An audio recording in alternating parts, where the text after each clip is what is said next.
In the lively town of Labumba, Nancy was a name everyone knew. In her late 20s, Nancy was an undeniably beautiful, with curve that could make any man stare uncontrollably. Her wealth was as stunning as her looks, with no one knowing its source. Some believe it was an inheritance from her late parents, while others believe she is a successful business young woman. She lives in a grand mansion, drove the latest cars, and wore the finest clothes. Her generosity was equally noticeable.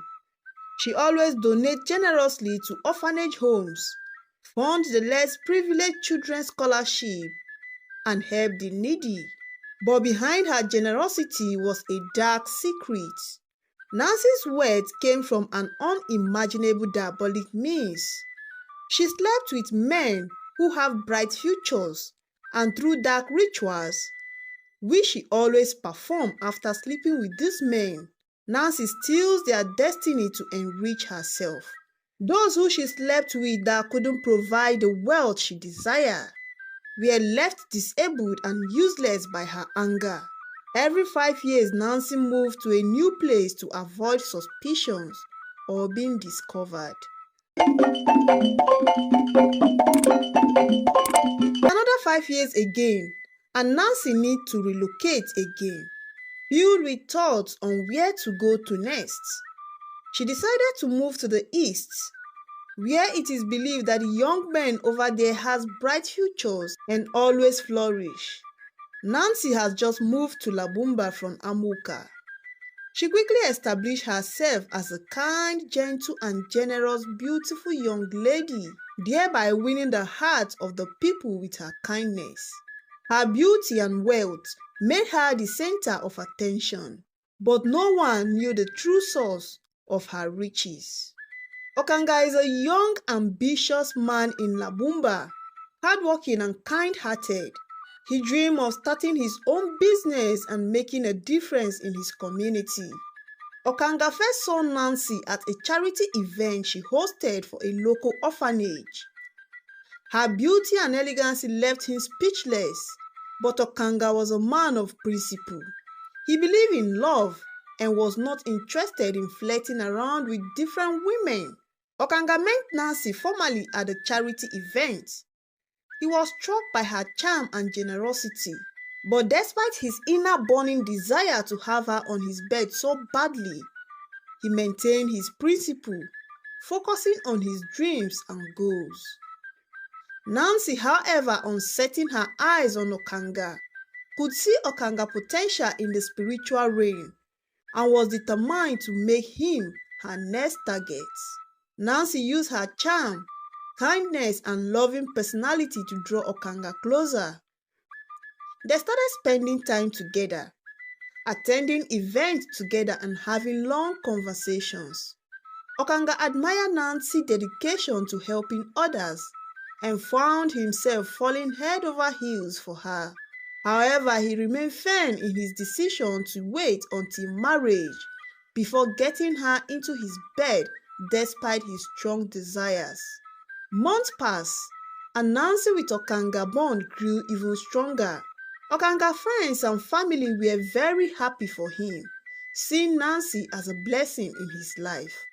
Nancy's feeling for Okanga and her burning desire to capture his destiny at all costs grew even more stronger. She saw his bright future and potential as an opportunity to further enrich herself. Okanga decided to propose to Nancy, believing she is the woman of his dreams. Okanga planned an elaborated proposal at one of her charity events. Okanga got down on one of his knees and asked Nancy to be his wife. Nancy, seeing the bright future that awaited her if she married Okanga, she smiled and quickly accepted his proposal. The town of Labumba was filled with excitement as preparation for Okanga and Nancy's wedding began. Nancy spared no expenses, making sure their wedding would be the grandest event Labumba has ever seen. She saw the wedding as a perfect opportunity to secure her hold on Okanga's destiny. Innocent Okanga, filled with joy and happiness, couldn't wait to start his life with Nancy. His friends and family supported him, seeing Nancy as a kind-hearted and generous woman who wouldn't want her to be his wife or their daughter-in-law. Little did they know Nancy was planning to use Okanga's bright future to boast her wealth. The wedding day finally came and it was a massive event. The entire town turned out to witness the grand ceremony. Nancy looked stunning and extraordinarily beautiful in her bridal gown, and Okanga was also very charming and handsome in his suit. They exchanged vows and rings, promising to love and cherish each other forever. As they danced and celebrated, Nancy felt she had finally won the battle. She believed that once they slept together, after their marriage, Okanga's bright future would be hers to command. But little did she know that her plans were about to unravel. That night, as Okanga and Nancy returned from their magnificent wedding ceremony, Nancy was eager to complete the ritual that would seal Okanga's fate. She had carefully planned this moment, believing that once they sealed their marriage by having sex, Okanga's bright future would be hers to command. However, unknown to her, Okanga had a different plan. After taking their bath and gisting about how successful the wedding was, Okanga gently took Nancy's hand and looked into her eyes. He then told her that he wanted to wait until they returned from their honeymoon before having that wonderful and memorable night of their first time together as couples. He wanted their first time together to be special, not rushed or pressured. On hearing this, Nancy was frustrated. This is not what she had expected. With all this her beauty, she wondered why a man in his right sense will be wasting time to have her on his bed. But she hid her frustration from him and agreed, planning to take her time until they returned. They went on an exotic honeymoon to the city of Kundu, enjoying the beautiful beaches, luxurious resorts, and vibrant culture. Okanga was more in love with Nancy than ever. While she pretended to be the perfect wife, buying her time until they returned home. During the honeymoon, Okanga's kind and genuine nature started to affect Nancy. She found herself genuinely enjoying his company and feeling emotion she hadn't felt in years. She began to question her motive, but the dark spirit she was bound to wouldn't let her off so easily. After 2 weeks of a blissful honeymoon, Okanga and Nancy returned to Labumba. The town welcomed them back with an open arms, eager to hear their stories of adventure. Nancy, though still determined to go through with her plans, couldn't shake the growing affection she felt for Okanga. Okanga resumed his work and Nancy continued her generous activity. She decided to wait a few more days before putting her plans to actions, hoping to strengthen her bond with Okanga even more, even though time was no longer on her side. One evening, as they were relaxing at home, Nancy decided it was time. She prepared the necessary ingredients for the dark ritual and called Okanga to their bedroom. She seduced him with her beauty and charm, finally getting him to sleep with her. She smiled, satisfied with his performance in bed and her wish finally coming true. As Okanga slept soundly afterward, Nancy began the ritual to transfer his destiny to herself. She chanted the incantations, calling upon the dark spirit to complete the transfer of Okanga's destiny into wealth. But something went wrong. All of a sudden, the spirit, angered by her growing affection for Okanga, decided to punish her. Instead of transferring Okanga's destiny, the spirit began to drain Nancy's own life force. Nancy screamed in pain as the spirit turned on her. Okanga jumped out of the bed without knowing what was going on and saw his lovely wife rolling on the floor. He was terrified and tried to help her, but he was powerless against the dark force at work. With each day that followed, Nancy grew weaker. She tried to hide her condition from Okanga, her husband, but he could see the changes in her. Desperate to save his wife, Okanga began to seek for solutions. He spoke to elders and spiritual leaders, hoping to find a solution. One elder, a wise old man named Mazi Uchendu, who lived at the outskirts of the town, told Okanga about the dark spirit that Nancy had been dealing with. He explained that Nancy's wealth and generosity were connected to dark magic powers, and that her current condition was as a result of her breaking her agreement with the spirit never to fall in love. Filled with all this information, Okanga, heartbroken, decided to confront Nancy. He demanded to know the truth about her wealth and the dark ritual she had been performing. Nancy, weakened and filled with guilt, confessed everything. She told Okanga about her covenant with the dark spirit and how she had been stealing destinies to gain her wealth. Okanga was devastated and angry. The woman he loved so dearly had been using dark magic powers to enrich herself. No wonder she is very rich at this tender age, he thought.